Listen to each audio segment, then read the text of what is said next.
Pagkatapos ng meeting ni Victor sa kaniyang foreign clients, ay nagtungo siya agad sa isang kilalang jewelry shop para mamili ng singsing para sa nobyang si Catherine. Maya-maya kasi ay dinner date nila at mag-propose na siya sa nobya. Hindi na siya makapaghintay na simulan ang bagong kabanata ng kanyang buhay na sila'y magkasama. Pagdating ay pumasok siya agad at sinalubong pa ng matamis na ngiti ng isa sa saleswoman na naroon. "Good afternoon, sir. Can I help you?" I'm looking for a ring, engagement ring to be exact. Ito ang finger size niya. Can you help me look for the perfect ring?" "Oh yeah, sure. Wala pong problema. I can help you with that. Actually, may nakikita na akong perfect engagement ring para sa iyo." Kinuha naman agad ng dalaga ang isang diamond ring na sobrang ganda. "Alright, here. Perfect po siya sa finger size na binigay mo po sa akin, sir. Actually, iyan po ang laging pinipili ng mga customers na nagpupunta dito. Pero hindi po kasya sa partners nila eh. Kaya until now, hindi pa rin nabibili. And I guess para po talaga sa inyo yan, sir." Paliwanag pa nito. "Oh wow, it's nice. How much is this?" "Let me see. 2.2 million po, sir."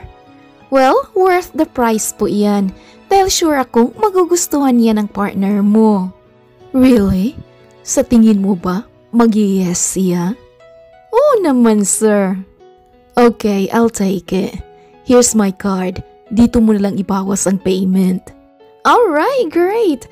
Right away, sir. Just wait for a moment, okay?" Agad namang dumiretso ang dalaga sa manager para ibigay ang card dito. Nang tingnan niyang muli ang singsing, ay hindi niya na nga napigilang isukat iyon. Saktong-sakto lang ang size niyon sa kanyang daliri. Sa katunayan ay gustong-gusto niya talaga ang singsing na iyon. Pero ngayon ay tuluyan nang nabili ng iba. "Hoy, anong ginagawa mo? Tanggalin mo nga iyan at baka makita ka pa ng customer." Pagsaway naman ng manager sa kanya. Sinusukat ko lang naman, bes. Ang ganda kasi eh. Ay, kailan kaya ako mabibigyan ng ganito, no? Mag-boyfriend ka muna. Pero hindi basta-bastang boyfriend lang ha. Milyonaryong boyfriend. Para naman ma-afford niya ang ganyang kamahal na singsing. Baka mamaya, yung tig 20 pesos na singsing lang ang ma-afford niya ah. Tawa naman nito. Okay lang no? Basta tunay kaming nagmamahalan." "Charutirang palaka ka. Paano nga eh? Wala ka namang boylet. Okay, sige na, ibigay mo na to. Tsaka ito ang box para dyan." Napairap na lang sa kanyang mata si Ivy, saka binalikan ang binatang customer. "Thank you for waiting, sir. Here's your card. And ito na din po ang ring. Happy proposal day po. Bumalik po kayo dito." Tanging ngiti lang ang itinugo ni Victor sa dalaga at lumabas na ng shop. Kinagabihan, tulad ng napagplanuhan, ay nauna na si Victor sa isang mamahaling restaurant na nirintahan niya pa ng buong gabi. Maya-maya naman ay dumating na ang nobyang si Catherine at agad niya itong sinalubong ng isang masuyong halik. "Oh wow, it's beautiful here. And why so quiet? Don't tell me, nirintahan mo na naman to." Ngiti pa ng dalaga. "Oh yeah, special ang gabing to para sa atin at para sa akin. Happy 3rd anniversary, babe. I love you so much." "Thank you. Yeah, happy anniversary, babe." Hindi na ako nagtaka nung wala akong natanggap maski isang message magmula pa kanina. I know that you're up to something at hindi nga ako nagkamali. "Oh jeez, you really know me well, ha?" "Oo naman, kilalang kilala na kita, pati ang amoy ng utot mo." Tawa pa nito. Marami pa silang napagkwentuhan habang kumakain. Nang maging mas romantic naman ang gabi, At matapos maisayaw ni Victor ang nobya, ay doon na siya lumuhod, saka kinuha ang maliit na box. "Oh, babe, what are you doing?" Parang kinakabahan pang tanong ni Catherine. "Isn't it obvious? Babe, today marks our 3 years of being together.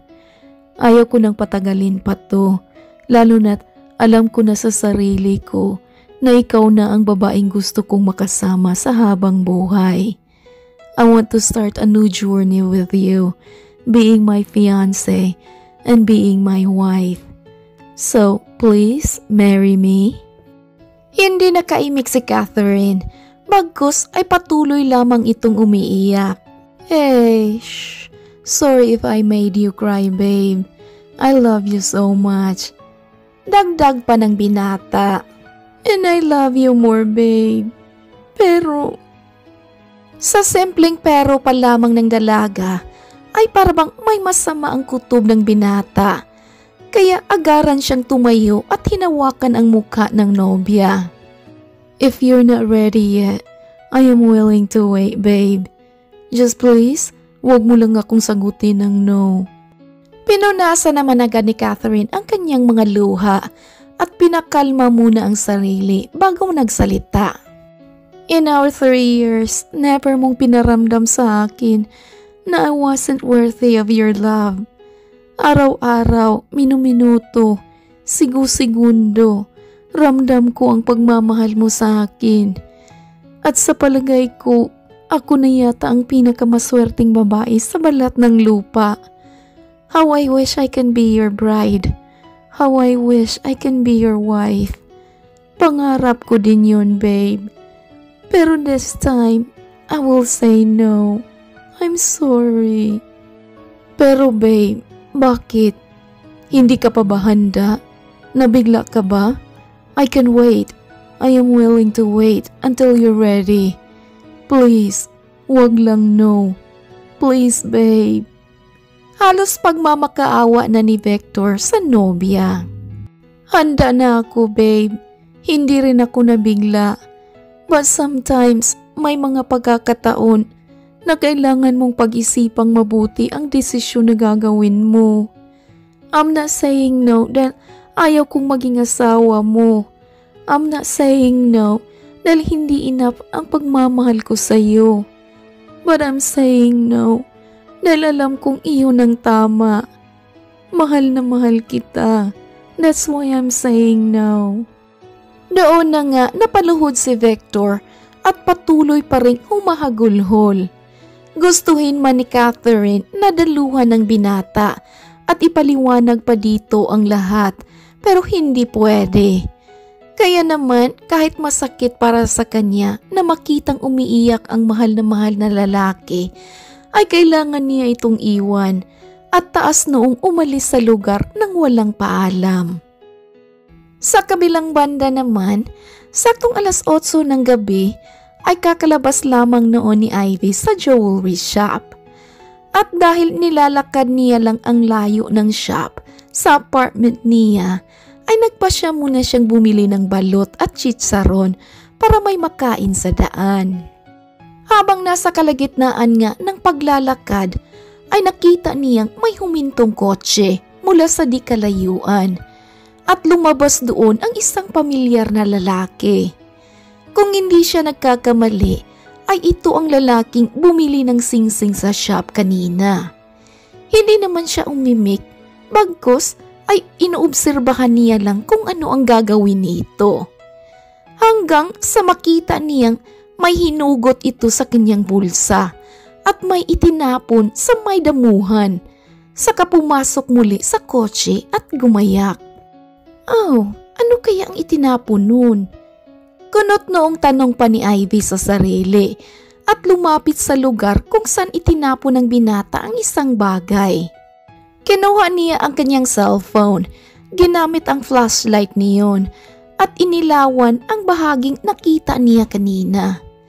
Hanggang sa makita niya nga ang isang ring box at sunod niyang nakita ang singsing na binili nito kanina.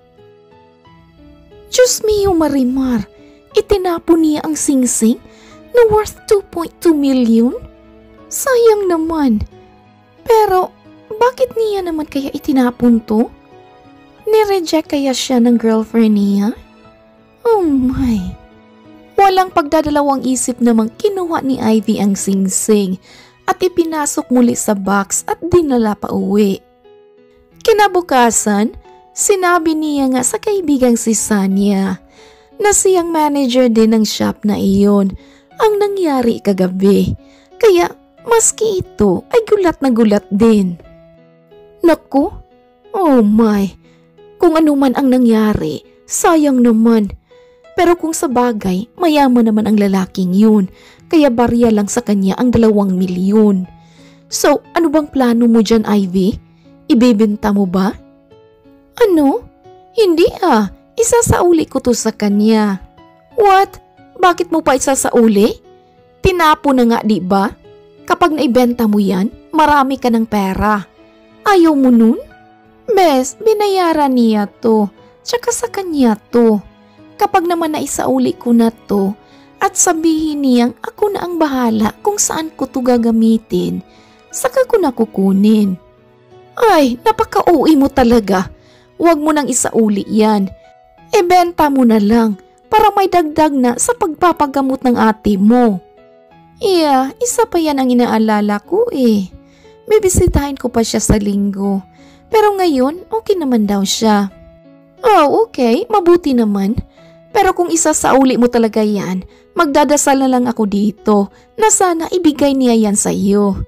Okay, teka muna at hahanapin ko ang kopya ng resibo niya para matuntun mo kung saan siya nakatira.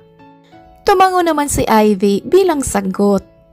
Nang malaman niya na ang buong pangalan ng binata, pati na ang kompletong address nito, ay pinuntahan niya na ito agad. Pagdating ay pinapasok naman siya agad ng guard at kasambahay bago patawagin ang amo nilang si Victor. Medyo nalula pa ang dalaga dahil sa laki ng bahay ng binata na parabang nagkakasya ang 10 pamilya dahil sa laki at dami ng kwarto. Maya-maya ay napatindig naman siya ng tuwid nang makitang bumaba na ang binata at kunot-noo pa siya nitong tiningnan. Hi, who are you? Panimula nito. Good morning sir. Ako po si Ivy. Ako po yung nabilhan niyo doon sa jewelry shop. Saglit pang nag-isip si Victor hanggang sa maalala na nga nito ang dalaga. Oh, I see. Kaya pala habang pababa ako kanina, you look very familiar. Good morning din. What brings you here? Actually sir, kagabi po kasi, nakita kong bumaba ka sa kotse mo at itinapon mo to.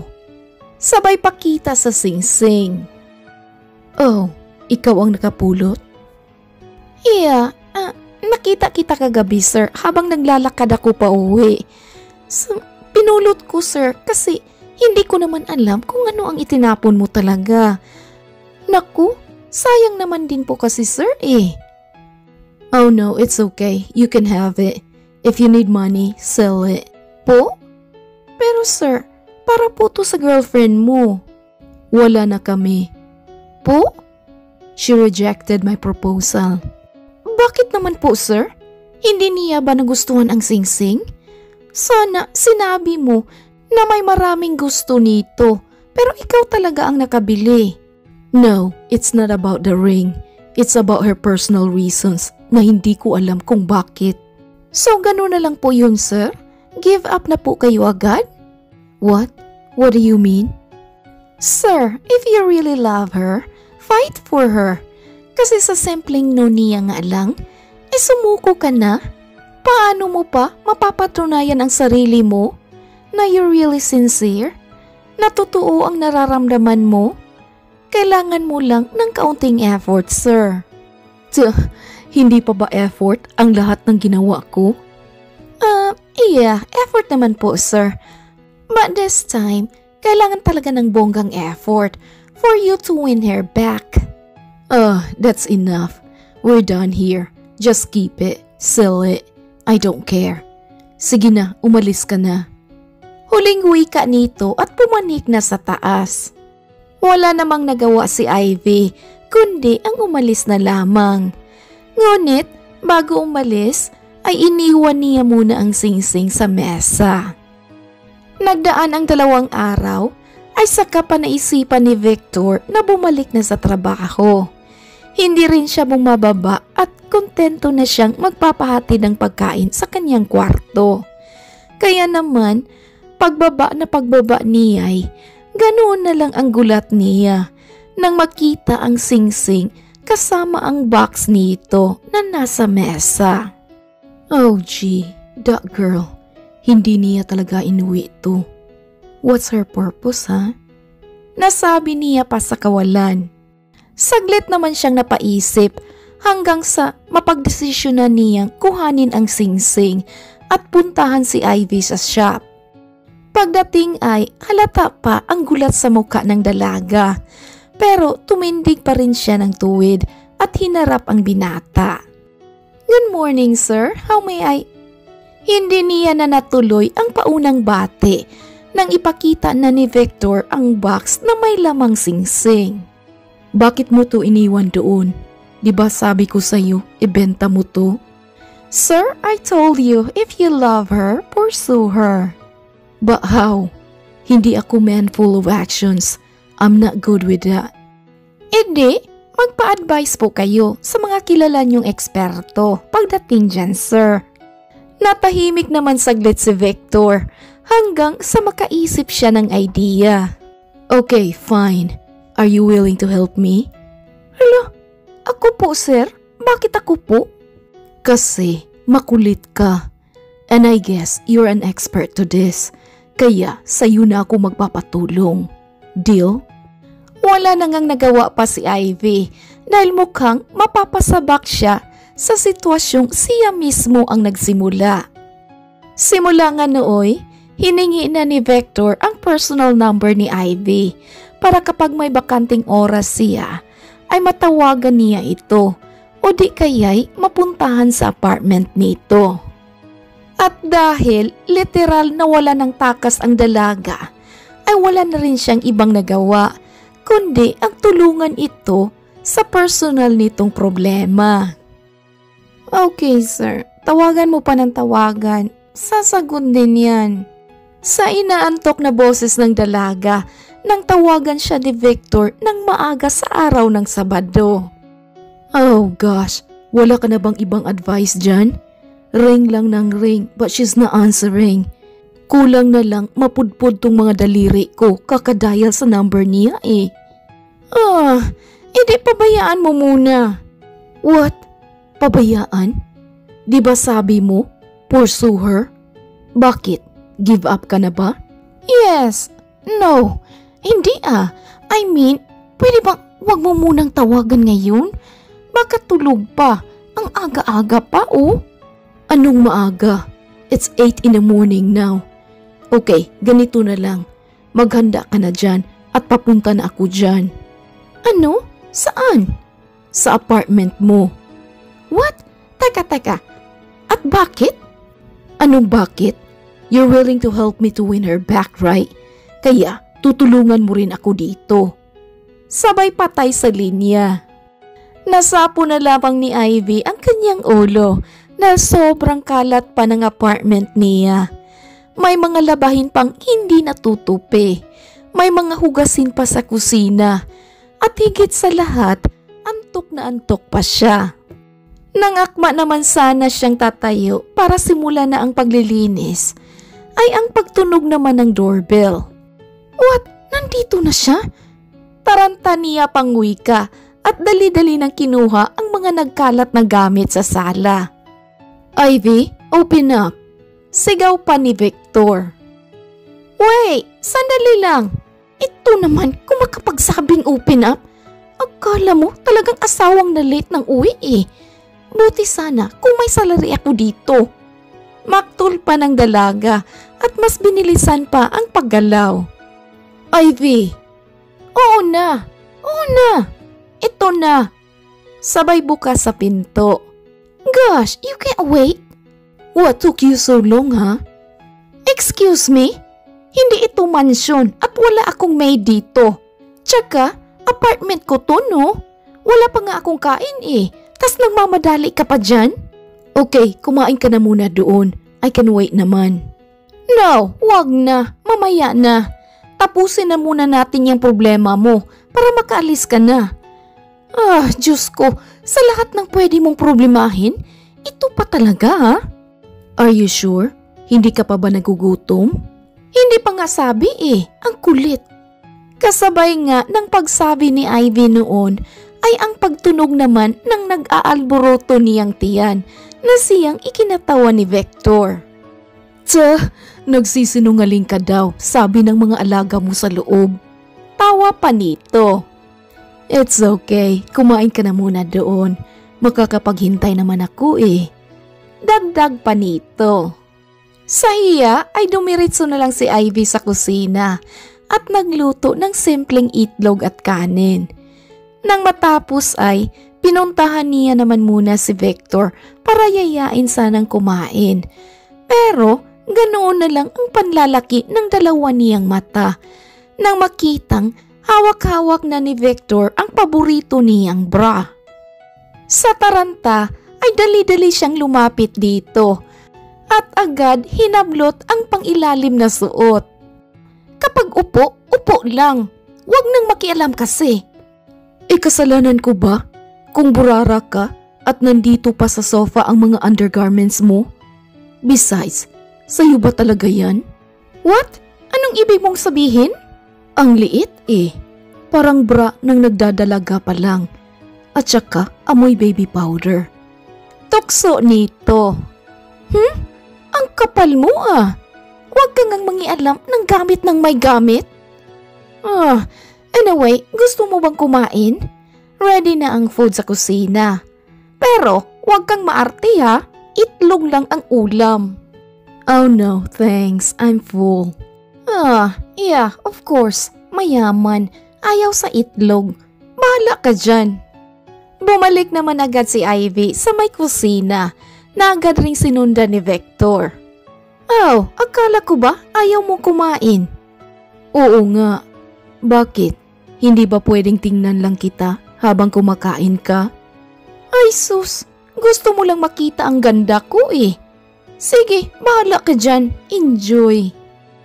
Tahimik na ang buong kusina. At habang abalang kumakain, ay pansin naman ng dalaga na titig lang si Victor sa kanya. Hoy, wag mo akong titigan ng ganyan. Baka mamaya sa akin ka na mag-propose ha? Delikado yan. Biro niya dito. Well, may napansin lang kasi ako sa iyo eh. Bukod sa parang hindi mo nang inunguya ang pagkain mo, may kaunting hawig ka din sa ex-girlfriend ko. Oh, really? Baka naman namimiss mo na siya, kaya ganyan. Hindi eh. May hawig talaga kayo. Pero hindi na rin ako nagtataka. Ika nga nila, sa buong mundo, may 7 taong magkakamukha. Okay, sige lang. Continue what you're doing. Babalik na muna ako sa sofa. Sa pagdaan pa ng ilang araw at linggo, ay mas napapadalas na ang pag-uusap at pagsasama ng dalawa. Minsan nga'y hindi na tungkol sa ex-girlfriend ni Victor ang napag-uusapan nila, kundi ang mga sarili na nilang dahilan upang unti-unting lumambot ang damdamin ni Ivy para dito na siyang kinakatakot niya naman. Nasabi niya rin sa kaibigang si Sanya ang lahat. At maski ito ay pinayuhan na rin siyang huwag nang ipagpatuloy ang kasunduan nila ni Victor. Agad rin naman niyang sinabi sa binata nang ito'y tumawag sa kanya. Oh, akala ko ba I should pursue her? Yeah, pero until now wala pa ring nangyayari. She's not answering all of our calls, even the text messages we sent her. Lahat yun, iniignora niya. Sorry kung pinupush kitang ipagpatuloy pa to. Pero hindi na kaya ng powers ko. Victor, I have my own life too. My own personal problems. Pero if you still want to pursue her, hindi kita pipigilan. But please, huwag mo na lang akong idamay. At pinatay na ang linya. Hindi na lamang pinakinggan pa ni Ivy kung ano ang isasagot ni Victor. Dahil baka atakihin na naman siya ng karupukan at pagmamahal niya dito. Kaya mas minabuti niyang tapusin na ang lahat. Pero hindi niya lubos na inakalang pupuntahan pala siya agad ni Victor sa apartment niya noong hapong iyon para kausapin siya ng personal. Victor, wala na nga sabi akong may tutulong sa iyo. Ano pa ba ang hindi mo maintindihan ha? Bungad niya dito. Hindi mo muna ba ako papasukin? Napairap na lamang sa kanyang mata si Ivy at walang nagawa kundi ang papasukin ng binata.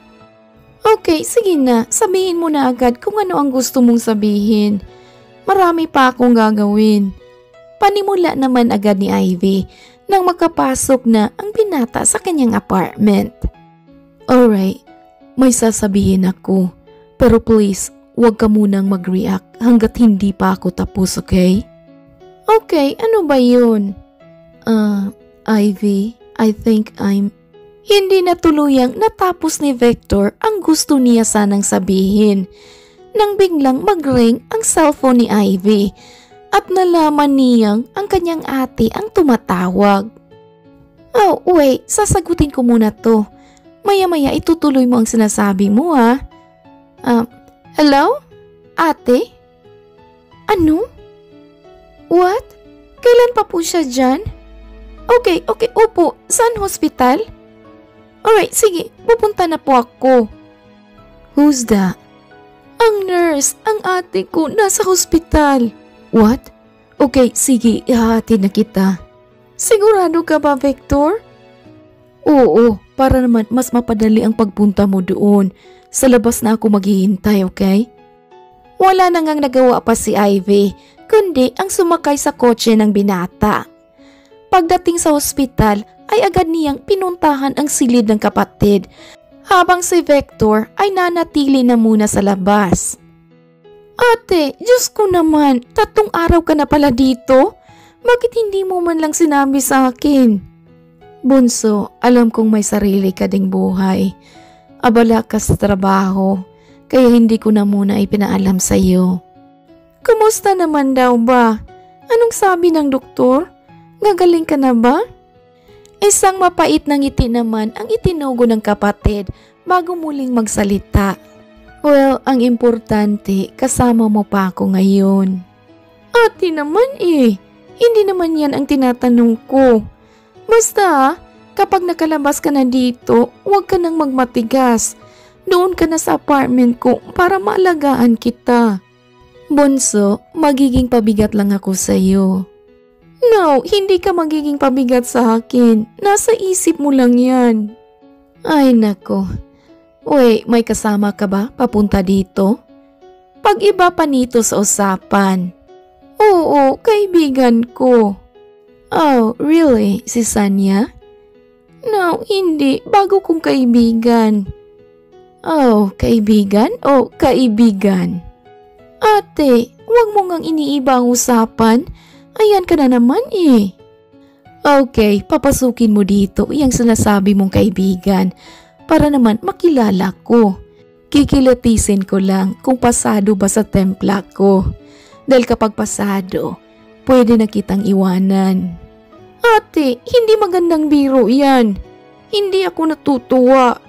Ay nako, ito naman masyadong seryoso. Sige na, papasukin mo muna. Isang malalim na hininga naman agad ang ibinuga ni Ivy bago lumabas at sininyasan si Victor na pumasok. Nagdadalawang isip man pero pumasok na lamang din ang binata.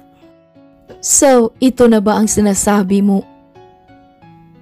Ang mga ngiti sa labi ni Catherine ay biglang naglaho nang makita niya kung sino ang kasama ng kanyang kapatid. Kung gaano siya nagulat ay ganoon din si Victor. Catherine? Usal ng binata. kilala mo ang ate ko, Victor? Sa tanong na iyon ay walang nakuhang sagot ang dalaga. Pansin niyang parihas nanunubig ang mga mata ng dalawa. Kaya parabang unti-unti niya nang nakukuha kung ano ang ibig sabihin ng mga titigang iyon. Hindi alam ni Ivy kung ano ang pumasok sa isip niya at bigla niyang kinuha ang cellphone ni Victor mula sa kamay nito at tiningnan ang numero ng dati nitong nobya at ikinumpara sa numero ng kanyang ate Catherine. Doon, kumpirmadong ang babaeng pilit nilang tinatawagan ay ang sarili niya palang kapatid. Siya ang ex-girlfriend mo? Natatanong pa ni Ivy sa binata. Tumango naman si Victor at tumingin dito. Oh wow, what a coincidence. Ate, bibili na muna ako ng prutas at pagkain sa baba. Mag-usap na muna kayo. Uy ka nito at dali-dali nang lumabas. Parang piniga ng 10 beses ang puso ni Ivy ng mga sandaling iyon. Mabuti na lamang at hindi bumagsak ang kanyang mga luha sa loob pa ng kwarto.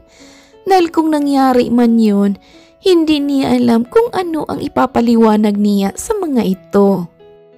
Samantalang si Catherine at Victor na may tahimik lang sa loob ng silid. Hindi nila alam kung sino ang unang magsasalita hanggang sa binasag na nga ng dalaga ang katahimikan.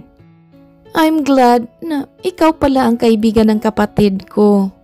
Oo, at siya rin ang nagsabi sa akin na i-pursue pa rin kita kahit halata namang ayaw mo na. I see, wala siyang alam. Hindi ko kasi binabanggit sa kanya ang tungkol sa iyo dahil ayaw kong mag-alala siya, lalo na ngayon na palubha na ng palubha ang sakit ko. So, is this your reason? Ito ba ang rason mo kung bakit ni-reject mo ang proposal ko? Yeah, I told you. I'm saying no because I love you. Ayaw kong magpakasal tayo tapos mamamatay ako agad. Ayaw kong magkaanak tayo dahil kapag naiisip ko na maiiwan ko kayo, nalulunod na ako sa lungkot. May blood cancer ako and it's getting worse day by day. Ayaw kong saktan ka. But you did. 3 years tayo, Catherine. Pero wala ka man lang planong ipaalam sa akin to. How come natatago mo sa akin to ng ilang taon ha? Alam kong I'm not the girl destined for you, Victor.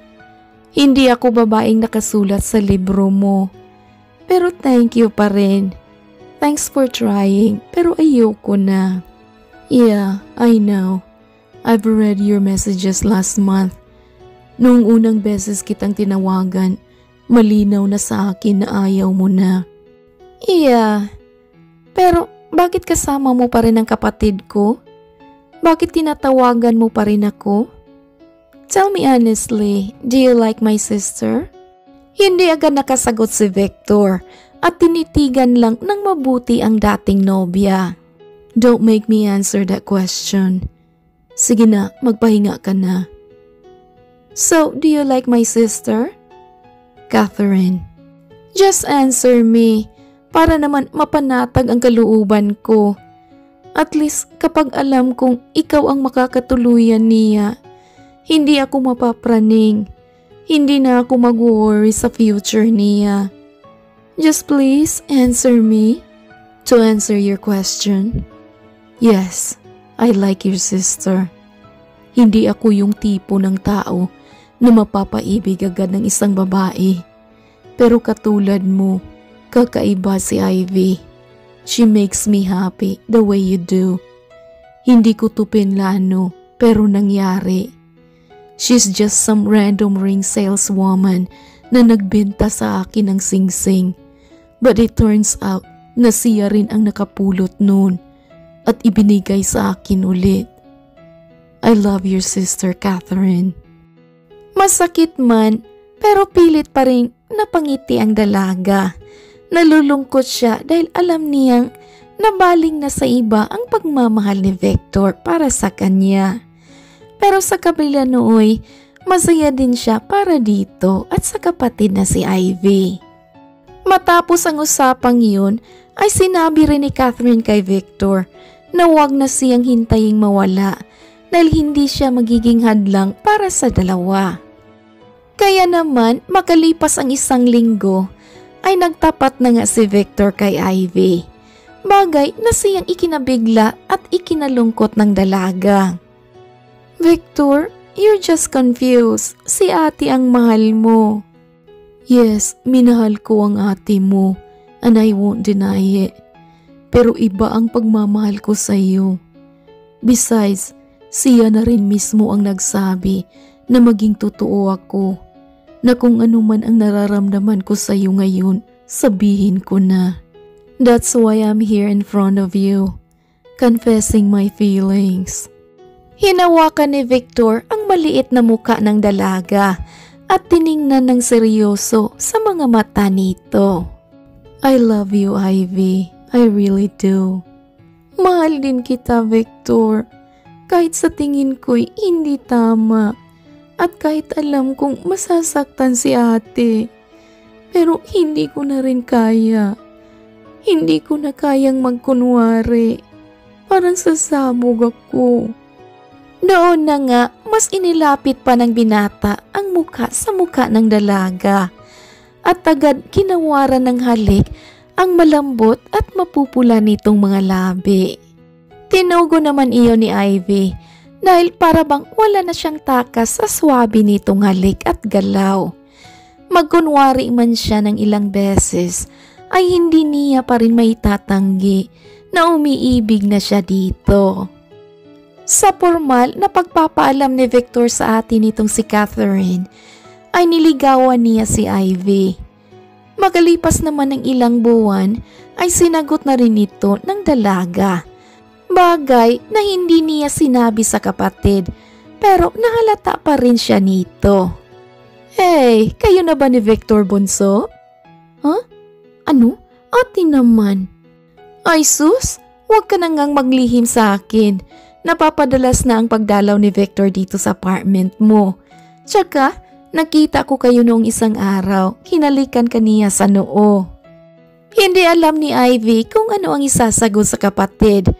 Pinagmasdan niya kung ano ang magiging reaksyon nito. Pero wala siyang nakitang negatibo sa kapatid. Hey, bakit ganyan ka kung makatitig? Tinatansya mo ba kung magagalit ako o hindi? Bunso, masaya ako para sa iyo at kay Victor. At tulad ng sabi ko, hindi ako hahadlang sa love story ninyong dalawa. Isa pa, mabait na tao si Victor, kaya panatag ako sa kanya. Yeah, alam ko naman yun ate. Kaya salamat. So, kayo na nga? Dahan-dahan namang tumango si Ivy at doon na nagsimula ang tuksuhan sa pagitan ng dalawa.